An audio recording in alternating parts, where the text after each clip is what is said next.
brother, my good friend, my best friend, and the patriarch of the family. Well, Lou was my uncle, and in addition to being my uncle, he was my godfather. Lou was going to be a twin when he was born. The twin was named Stephen, and Stephen died about 3 days after he was born. So when my dad was having me, he thought as kind of a tribute he would name me Stephen and then name Lou the Godfather. So we always had that sort of connection. I always thought of Lou more as like a father figure, because when my father died, I was 8 years old. So he wasn't just the oldest brother, but he was more the man of the family. You know, he was really good to every one of us. He was always there. He was very, very loyal to everyone that he knew. And in retrospect, we see how loyal he was to everybody, friends, neighbors, and us as well. So he made an effort to keep our family as a unit, despite the size and the fact that we had no parents to help us along. So he was really a very special person. Probably the greatest thing is family. You know, family was always important to him. You know, we lost our parents at, you know, a very young age. You know, a lot of people will say Lou gave up, you know, a lot of his life to come home and watch over us, you know, and takes a good man to do that. I think them guys might have gotten into a little trouble, or they were about to get into a little trouble, and the best thing for Lou to do was to join the service and, you know, get a little bit of responsibility and and just you know, see a little bit of the world. But I'll never forget the day when he get out of the army. I was walking up the street and he came walking down the street, and I was so happy to see him. I ran up to him to give him a big hug, and he threw his green duffel bag at me and told me to bring it home because he was going down the corner. I remember him coming home, and we lived in Dorchester at the time. And I came home from, not school because I wasn't in a uniform, but I came home and his big green duffel bag was in the hallway, so I knew where they were. They were at Ted's up the street where they all hung around.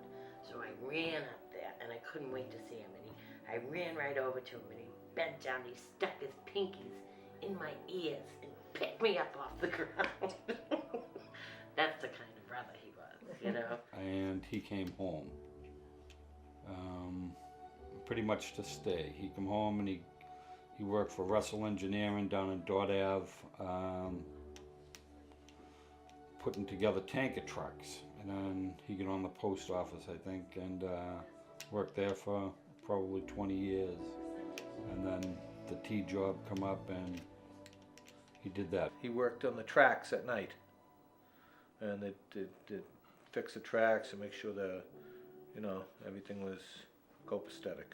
He loved his PO job, and he loved his T job. He met a whole bunch of people who was doing different things. And one of his co-workers had a problem. He had a house fire, I believe, and then the guy was diagnosed with cancer.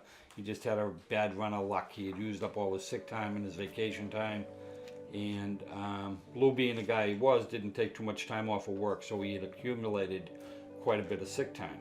And he wanted to donate some of it to this guy he worked with, and there was not a mechanism in place to do it. So him and a couple of other guys, they started up this fund to help people in, you know, that came on some tough times, like we all do. So if anybody had like a financial crisis or a medical emergency and, you know, ran out of sick time or vacation time, they would throw them like $1,500 or a couple of $1,000s, and Pay their mortgage. or even people that hadn't actually signed up for the fund but were in dire straits did you know, they'd offer him a few $100s, and it was really nice. You know, I think he really enjoyed that. He enjoyed helping others, and he brought me over a few dollars a few times too, you know. They nicknamed it the Bernie Madoff Fund.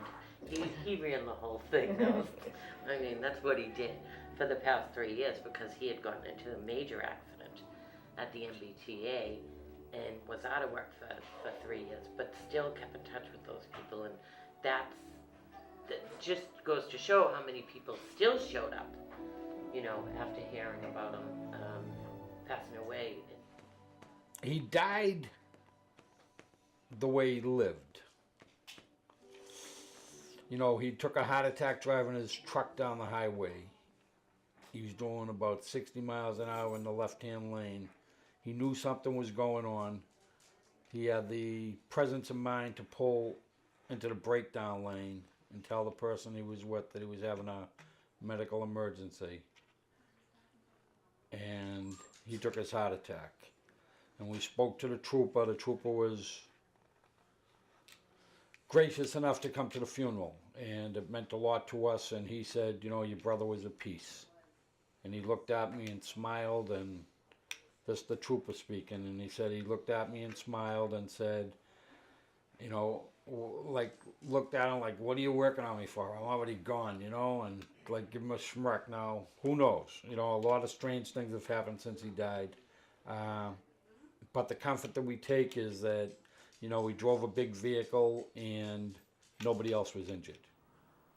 So, but at least he had the presence of mind and to get it over to the breakdown lane. And when you think that that was probably the last act that he ever committed, which was like a selfless act to get it over there and to, you know, so he didn't hurt anybody, you know. I mean, it tells you what, the way Lou was right there. I keep seeing some numbers. Like last night, I looked at the clock and it said 7:13, and that was his. That's his birthday, and it's really amazing.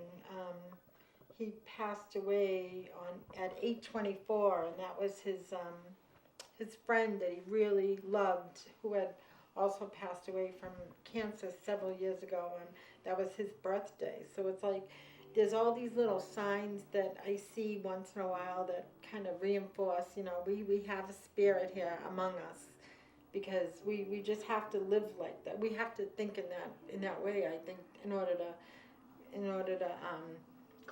cope and to just you know, wrap it around ourselves. I think we have to really think about it as, you know, he's still really with us. He wouldn't have left us that way, and thank God he didn't know that he was leaving us, because I think that would have been really difficult. But I think somehow his presence still has to be here. It must.